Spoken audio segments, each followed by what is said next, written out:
You're listening to an IOE podcast from the UCL Institute of Education. Powered by UCL Minds.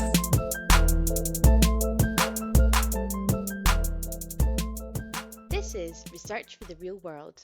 Conversations with researchers and the paths they've taken to help shape our everyday lives. Hello there, I'm Dr Humera Iqbal and I'm an Associate Professor of Psychology at the Social Research Institute, here at the UCL Institute of Education. Today, we are so pleased to have Professor Peter Blatchford with us, who is Professor of Psychology and Education at the UCL Institute of Education, where he has spent most of his career. Peter's academic roots are in developmental psychology, and throughout his career, he has tried to better understand social and developmental processes in classroom settings. He has coordinated and led on a number of important projects on topics like class size and pupil-adult ratio, support staff, and on special educational needs in secondary education. We'll talk about some of these in our discussion. Peter is also Honorary Professor at the Educational University of Hong Kong. At the moment, he's busy mapping out the idea of a social pedagogy of classroom learning as part of a new research project. Today, we're going to talk to Peter about his life, career, and work on the educational effects of class size differences. I hope you enjoy our conversation. Welcome to the podcast, Peter. Thank you for being here. How are things with you? I'm pretty good, thank you very much. Where are you working from at the moment? I'm working from my study at home, where I have spent much of the last 3 years, I think, really, because I've been on a Leverhulme Major Research Fellowship, which has been an interesting experience with a lot of kind of reading and writing, just what academic life should be. Oh, in a dream world. In a dream world, absolutely, yeah.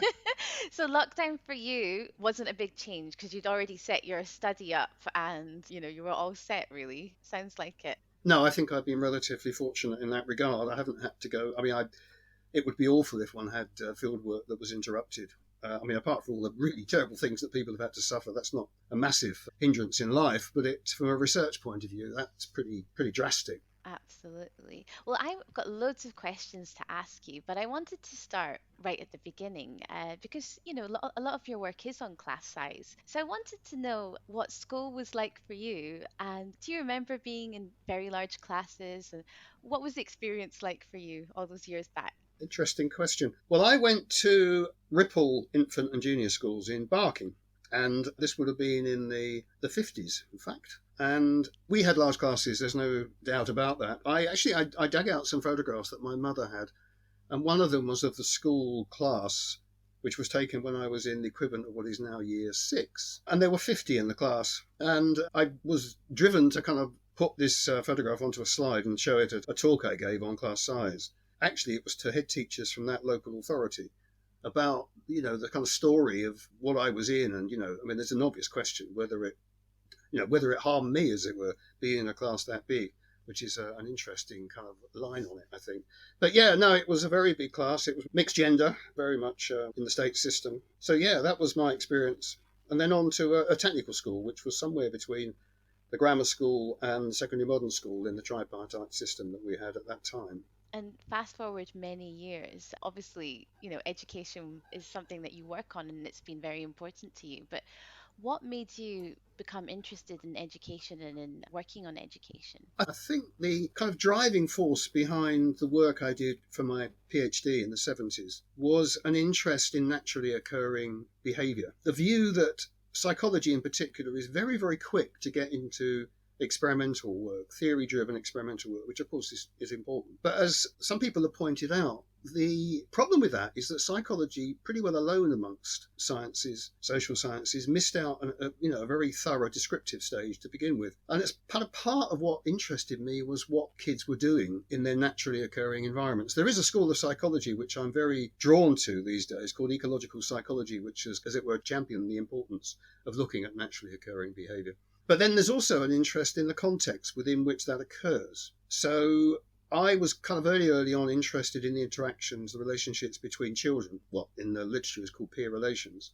And when it came to kind of a sort of the site of special scientific interest, as it were. The school playground is quite an important one because you can get relatively free from adult control and supervision what kids are really like. And in a way, all this morphed into the school itself, and then it became very, very interested when I was, this would be the late 70s, in classrooms. And, the classroom's a very weird thing, isn't it? You've got like 30 kids sometimes. You've got one person, maybe a teaching assistant.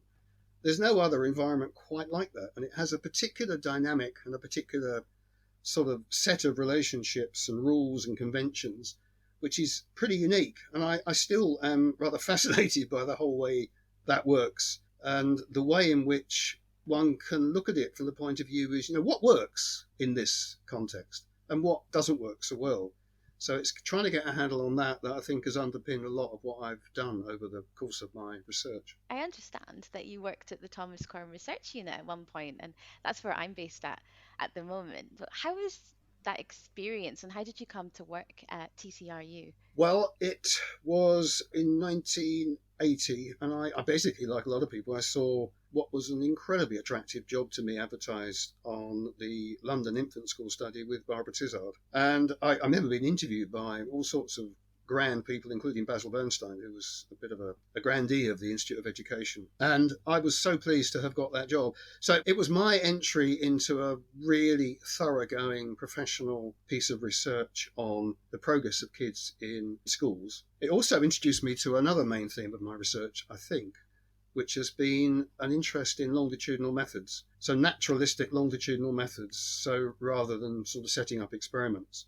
So you can follow kids over time and then you can ask questions about what's going on. But in a way, you can also model causality, what's causing what. If you look at it over time, you can get a handle on that. And over the course of my time at the Institute, I've been influenced by a number of people, including Harvey Goldstein, who's something of a guru when it comes to multi-level statistics, who was very articulate on the value of longitudinal naturalistic research. If it's done properly and if it's measured properly, you can get a good handle on what's going on. I'm so excited to hear that you worked with Barbara Tizard. And obviously, as a psychologist myself, for me, that's, as I said, something that's just really, really exciting. So what was it like working with Barbara Tizard, and what were the things that you learned from her? I learned a lot about the everyday aspects of research. I learned a lot about sort of interrogating data to try to understand the sort of underlying narrative that was developing. I mean, it may sound a bit odd, but I think it's fair to say I learned something about being quite brave in going where it seems that the data are taking you, being pretty relentless and tenacious in following that. That really appealed to me. That was something, there was no cutting corners. It was really trying to get a handle on what is going on.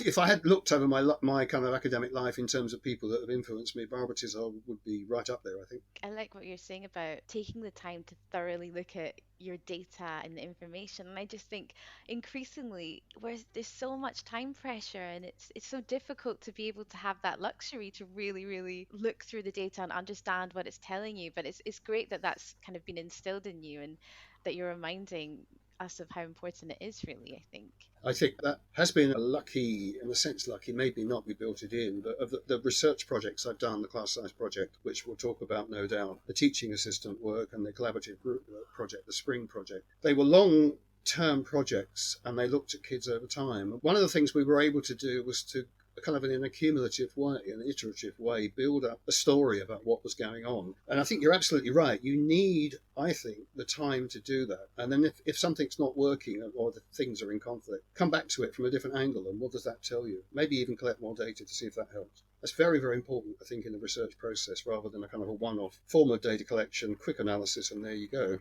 And with your longitudinal studies, I mean, I guess the thing about longitudinal studies, as you say, is that you work with a group of people for a long time, over a number of years. And I mean, have you kind of developed relations with any of your participants? Do you continue to keep in touch with them? Or are there any particular participants that really stand in your mind as being ones that have really influenced how you've thought about, your studies and your research? I mean, it's quite a difficult question because you've done lots of work. No, I think that's a very good question. I mean, I've recently retired from the full-time post, so I'm now an emeritus professor. And I've had a chance to kind of reflect back. No doubt, if we'd have had an opportunity to have sort of face-to-face gatherings, we would have, had a gathering to mark the retirement. But it has led me to think back, and I would like to think that very seriously about the value of colleagues in one's life. Actually, it's a different kind of relationship. I have felt that the relationships I've had with colleagues on the big research projects, the class size project, the collaborative group work project, and the teaching assistant project, some of whom actually are the same people they've carried through, have been extremely rewarding, and I feel I've learned as much from them as, if anything, the other way around. It's been a very valuable experience. And it kind of helps because you can ring people up, and say, this is bothering me about this, the data we've got here, for example. Can we work it through? And I think so much of research, if it's done well, in my experience, is a really important problem-solving activity. I get slightly worried when people just do an analysis, statistical analysis, and then they get the data and that's presented. And you think, well, is that all there is? It's important to look at the nuances. So really what you're saying is kind of working in teams, and the people that you've worked with have been really important. But I guess I was also asking about the people you've been studying, rather. Is there any, do you continue to keep in touch with any of the people you've been studying for all of those years? Because I guess they were longitudinal studies and you must have first met them when they were much younger and you've seen them grow up in a sense. Well, the most relevant experience to that question, I think, was in the study we did at Thomas Coram, because when I was with Barbara, we followed the children up to when they were 7, and we did a very thoroughgoing analysis. Ian Plewis was the statistician on that, who was later at Thomas Coram, or stayed on at Thomas Coram. And I was later on able to get an ESRC grant to follow the children up when they were 11. And I also managed to get a grant to follow them up when they were 16. So I was reminded of this because I was kind of looking at files that are in my room, which I have to kind of deal with.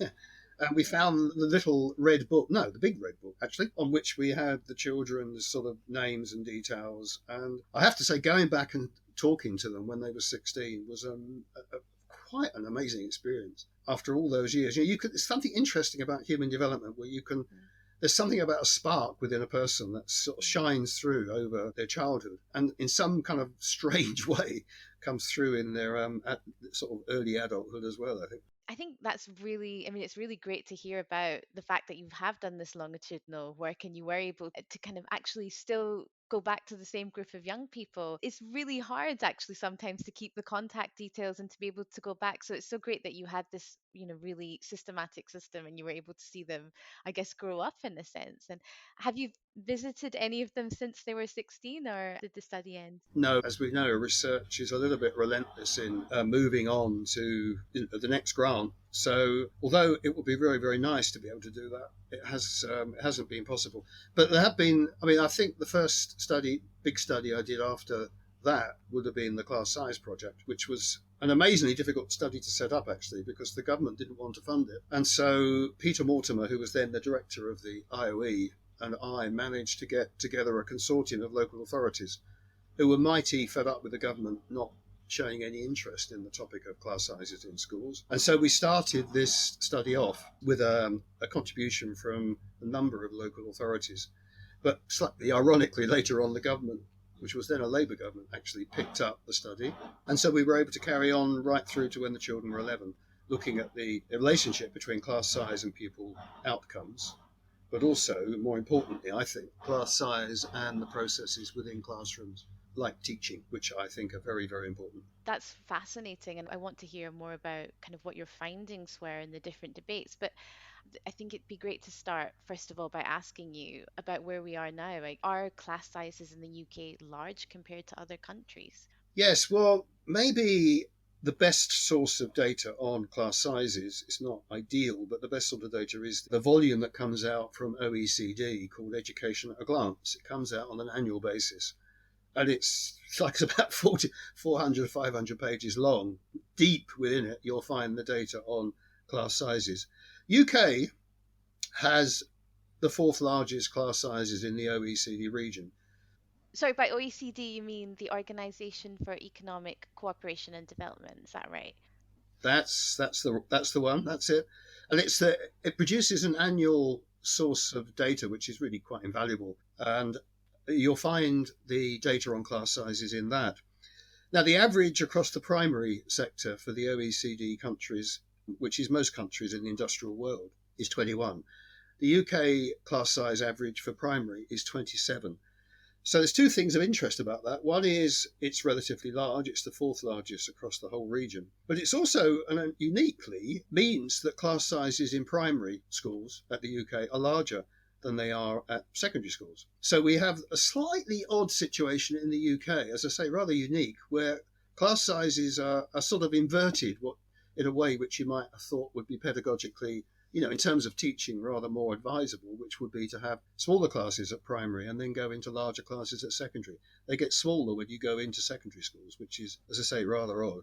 I mean, that's really interesting to hear the numbers and the fact that it goes down. And I mean, my understanding is that this debate over class sizes or class size differences has gone on for many years. And you alluded to it when you talked about your study that you did a few years ago. So, can you describe the different positions taken? Yes, it's very, very enduring, and it's very worldwide. It's a very big debate in the USA, in Australia, in New Zealand, in Holland, in many, many countries around the world.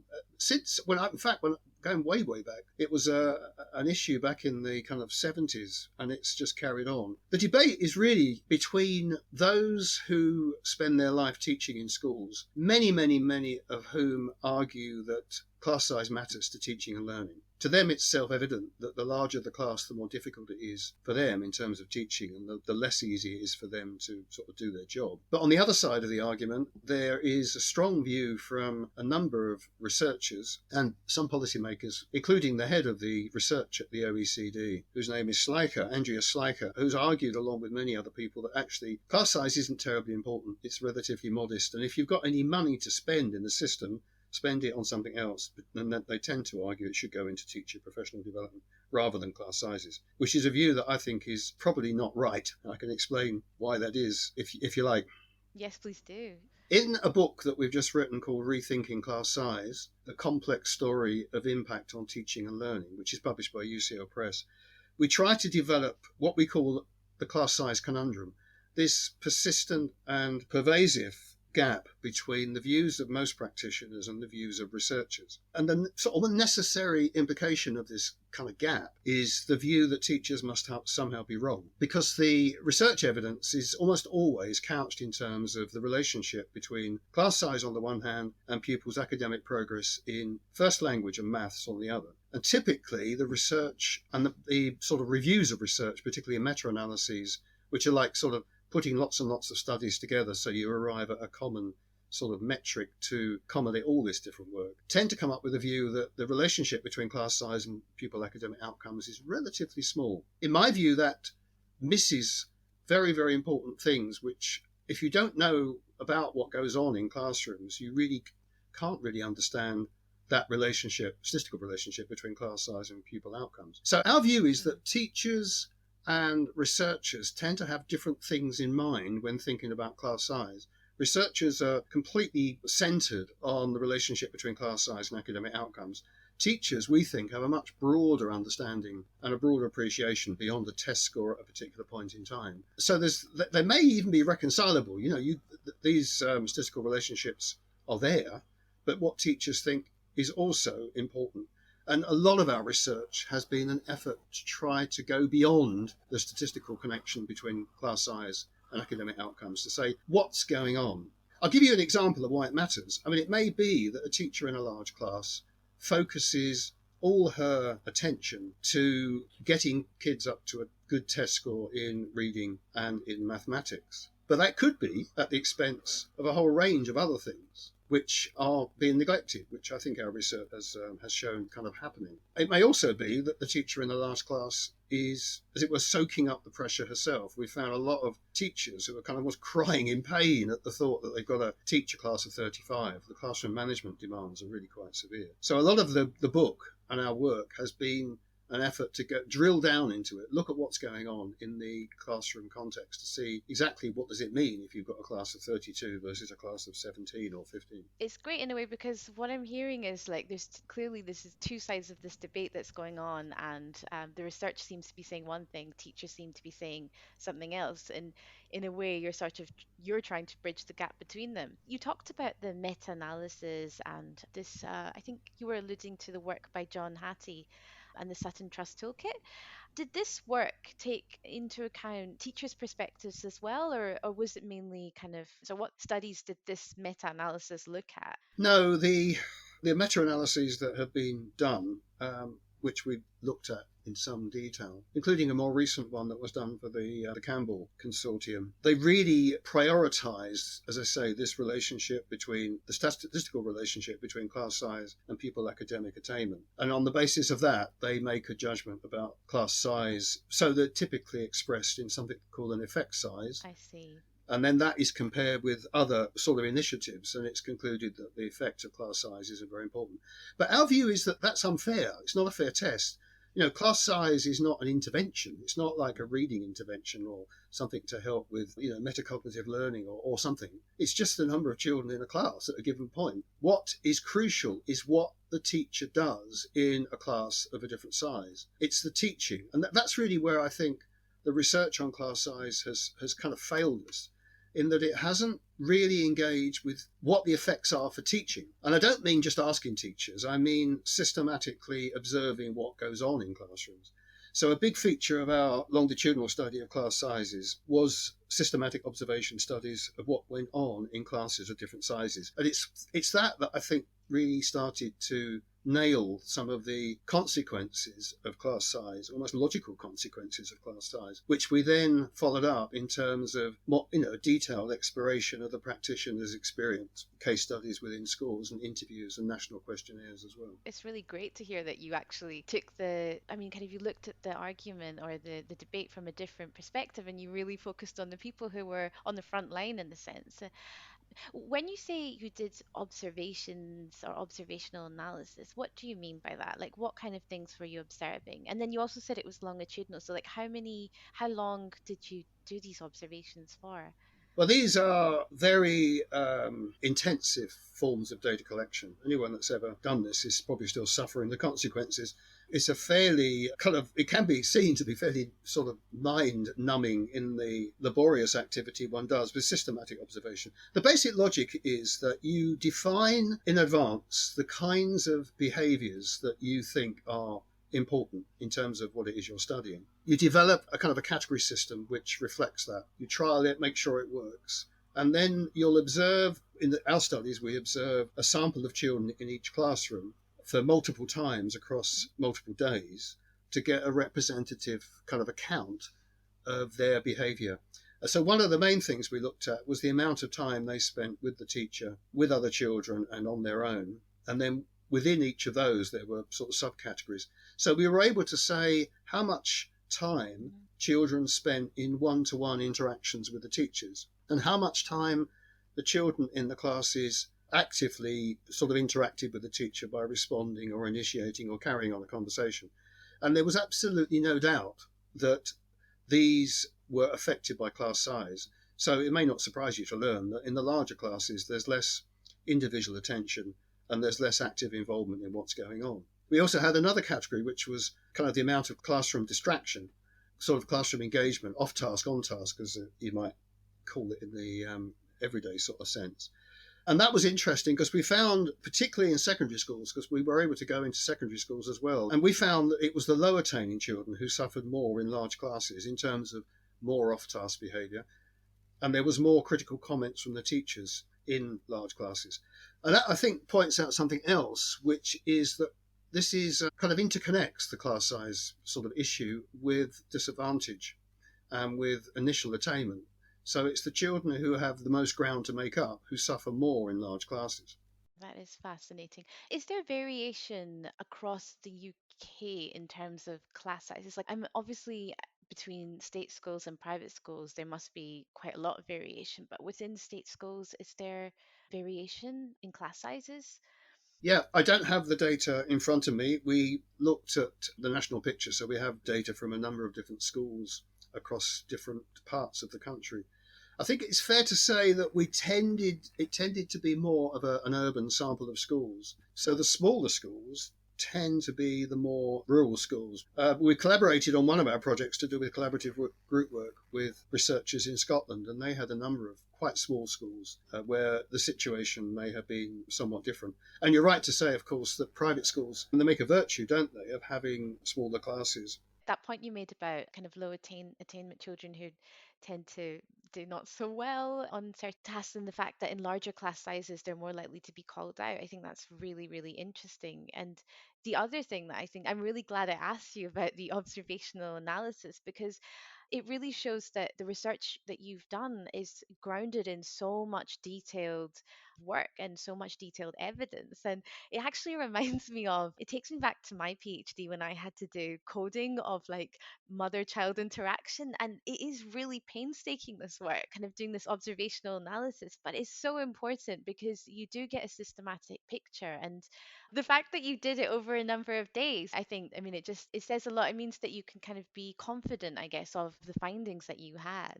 I think so. The main way we've done our research has been multi-method studies. I think that's valuable. So I think systematic observation of the sort I've described is very useful, but it is limited. It's rather broad brush, and it deals with, the frequency within which things occur.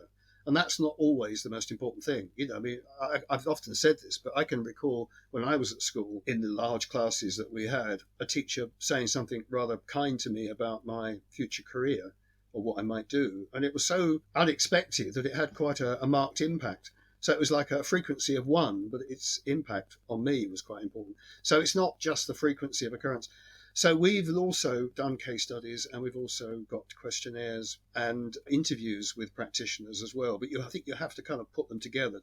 Classroom management is quite clearly more of an issue with a larger class. I've seen teachers, deputy head teachers, take an assembly with hundreds of kids, and it's been a marvelous experience with everyone, drawn to the story that was being told them. Take other things being equal, classroom management is more difficult in a larger class, we find.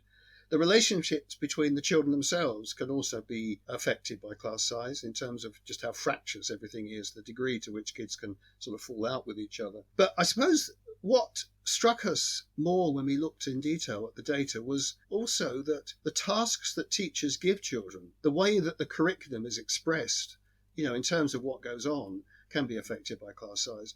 So in a large class, teachers we found, are less likely to be doing problem-solving activity, practical activity, investigative activity. But there's also another way in which class size works, which is, I think, kind of overlooked, and that is the effect on teachers themselves in terms of marking, report writing, preparation, planning.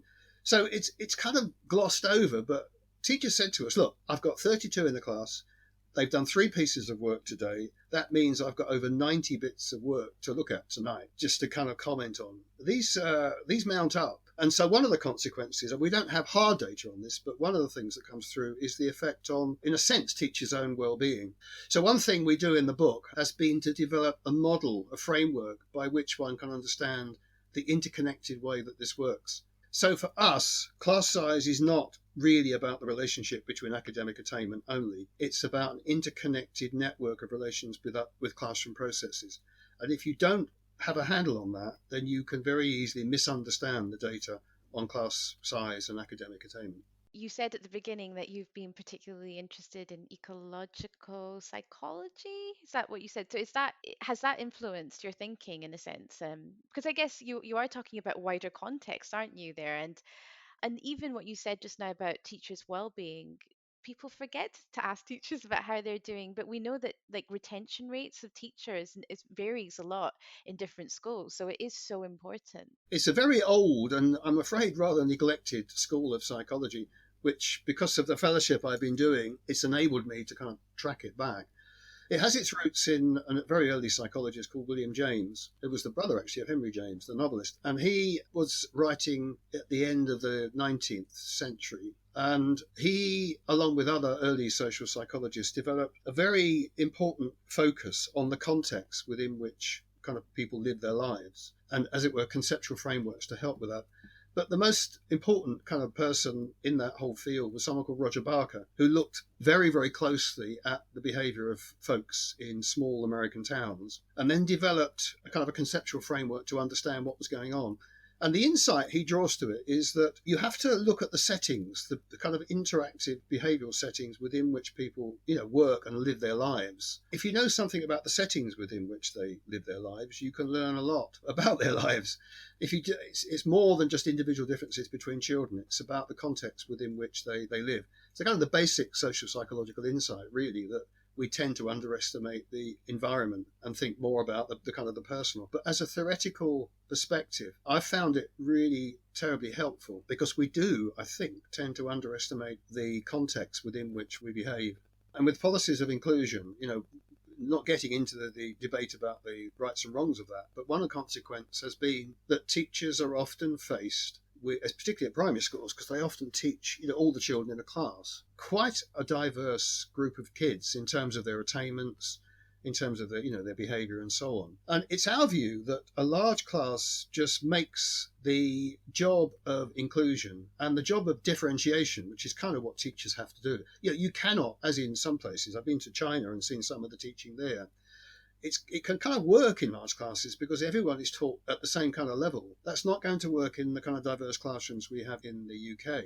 So there's almost necessarily more a differentiation and more individual attention and support needed. I mean, I think a lot of the problems with this are that when people say that class size doesn't matter, they have in mind the idea that it's just about lecturing. It's just about someone standing there and telling people about something. But that just shows a limited understanding of what teaching is, in my experience. Teaching is much more than that. This conversation and this kind of what teachers have to do and the increasing demands on them, it could be a very long one.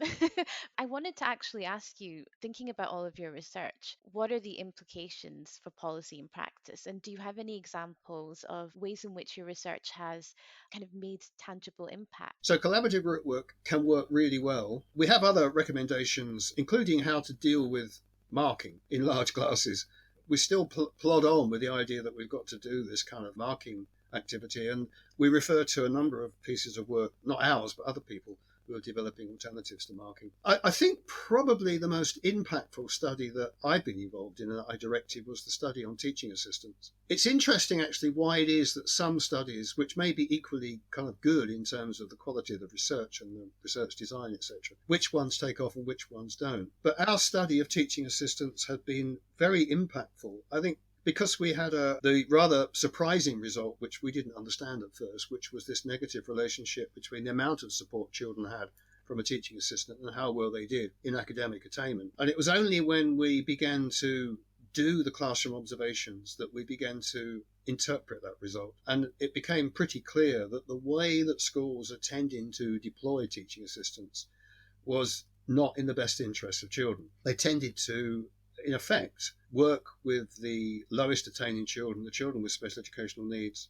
disabilities, while the teacher worked with the other children. So from the teacher's point of view, it kind of worked because they were able to teach with the rest of the children. But the children who, in a sense, were at the lower end of the attainment distribution were not receiving the attention they should have got from the teacher. So a lot of that work has been an effort to show how we can, the teaching assistants, to supplement the teacher rather than replace her. So not getting rid of teaching assistants, which some people interpreted our results to show, but rather, let's think of smart ways that we can use these folks to add to what the teacher's doing, not taking away from what, not sort of substituting from the teacher.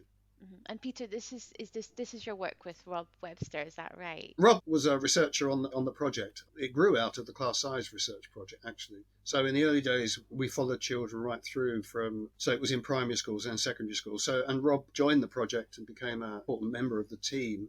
And then we went on to, with my other colleague, Tony Russell, the three of us went on to develop, if this is the problem, what do we do about it? Yeah, absolutely. And we know Rob presents the podcast as well. And I remember back in season one, I spoke to Rob a little bit more about this. And, it's great we've heard more about it today. It's such brilliant work. So clearly, there's been a lot of different aspects of your research that have had tangible impact. And you've really made me want to read the book. I can't wait to get my copy. And I'm really excited to read more about marking tips because I know this is for school, but I want to learn from myself as well. Given that I've got a lot of marking to do this year. The other thing I wanted to ask you, because you've done all of this work now, do you think we still need more research on class size effects? And so where is the gap now and what kind of research do we need? Yeah, it's a good question. I mean, I think, well, what we don't need, it seems to me, are more meta-analyses, pretty well of the same kind of studies, drawing conclusions about the effect of class size on the basis of some statistical relationship between class size and pupil outcomes.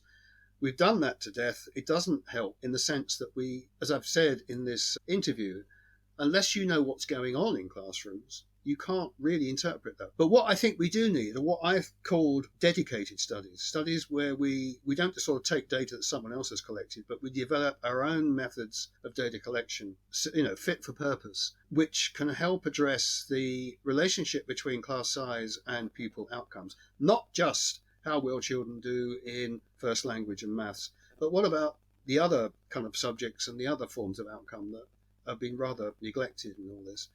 But also, we get good data on the classroom processes in terms of teaching, relationships between the children, the tasks that are going on, and so on. Okay, we could use a kind of a multi-methodist study, but what I think we haven't got anywhere in the literature on this topic are good quantitative studies, actually, which factor in relationships between class size and pupil outcomes, but also what's going on within the classroom. That's something we don't have. And I think that is kind of, for me, something that's crying out to be done. And there's one other form of research which I think is very important, and that is to say, if we can make a good judgment about what seems to work in a small class or a large class, let's test that. We have no studies that I know of where people have tested experimentally. For example, if we set up a program of collaborative group work in small classes, how does that work? What kinds of impact does that have? We need studies which develop sort of teaching pedagogical solutions and then test them to see if they work within small and large classes. So just looking at class size on its own strikes me as being insufficient. You have to know what's going on and then make use of that in the studies. They're the two main areas I think we still need work on. Back to this idea of context and understanding, being on the ground in a sense, and really understanding the different factors that affect teachers and children in the classrooms. I guess I think it's really important given, the world in which we're living in to talk about the impact of COVID-19 on classrooms and class sizes. And is there anything that really you'd like to reflect on this? Because there have been staff absences, and sometimes teachers have had teach supersize classes in a sense. So is there anything that you might want to reflect or say on this? And well, I'd very much like to sympathise with teachers at the current time. They don't always get the best press, do they? But I think my experience, and I've got family members who are teachers, they are doing their very, very best. And as you say, in some situations with staff shortages, they are having to kind of field what you might call a supersized class. So if you double up and you've got 30 in each, you've got 60. I mean, I think what I've said already about the consequences of that for what goes on in the classroom are likely to hold. So there'll be less individual attention, the tasks that you can do and so on are all going to be affected by that. Although I don't know of anyone that's been looking at this sort of thing in a kind of slightly perverse way. It's a wonderful kind of context within which one could do research to see if, these supersized classes, how people get on with it. I mean, some people might argue, well, if it's just about lecturing, you can lecture to, in higher education, we have sometimes, 100, 200 people in a hall, or even remotely these days with COVID. And if it's just about telling them something, then it doesn't matter what the class size is. But going back to what I was saying earlier on, teaching is much more than that. So having supersized classes may be something one has to do in the short term, but it isn't a long-term solution. And one has to think very seriously about the consequences for teaching. in a sense, the COVID-19 pandemic it's exacerbated so many different aspects and created all these different challenges. And I do see what you mean. It would be it would be such an interesting moment for doing research. Maybe we'll find out whether some happens maybe in the coming weeks. Peter, just wanted to ask you. So you said that you're working on the Leverhulme project just now, and you've just this your amazing new book has just come out. Is there anything else that you're working on at the moment, kind of just to end? And what should we look forward to, or what can we expect from you in the future? Well, Leverhulme Major Research Fellowship hasn't been like a big research project where I've collected data. It's been the opportunity for me to reflect on the research that we've done. And in the case of the class size work, it enabled me to reanalyze the data we collected. So going back to the interviews, going back to the questionnaire responses and making sense of it. So that's what is in the class size book. But the the kind of longer term aim is to develop a way of thinking about the classroom context, and in particular the implications it has for learning within the classroom. At the moment, it's called a social pedagogy of classroom learning. Now, I understand that the term social pedagogy is slightly ambiguous, and it's used in different ways by different people. So it may be that that's changing. But it's looking in particular at the interconnected way that things work within classrooms. It's looking at the sort of the way that the classroom context itself is dynamic and affects the way that people who inhabit that environment kind of behave. But it also takes on what we call the relational. So it's developing a framework to better understand classrooms in such a way that we can help inform, how we can do things better, really. We neglected that, I think, and that's kind of my longer term aim is to develop that and work on it. So it's in a sense more theoretical rather than data collection. That sounds fascinating, and it sounds like it's going to be really important work that again will have such a tangible impact. Peter, it's been just really wonderful learning about all of the amazing studies you've worked on and kind of also about how much your work has practical implications and how much it's really I can really hear how committed you are to trying to make a change and listening to the voices of teachers as well. So thank you so much. It's been wonderful speaking to you today. Thank you very much. I enjoyed talking to you. If you'd like to know more about Peter, you can visit the IOE website. Don't forget to check out his new book on Rethinking Class Size, which you will find on the UCL Press website. It's open access, so available for all to download. Before we go, don't forget you can catch up on past seasons of Research for the Real World and other IOE podcasts on your favourite podcasting app. Just search for IOE Podcast. Also, in the show notes, we have a quick survey for our listeners to do. Please let us know what you think of the podcast. I'm Humera Iqbal, and see you again next time. Thanks so much for downloading and listening to this IOE podcast from the UCL Institute of Education, University College London.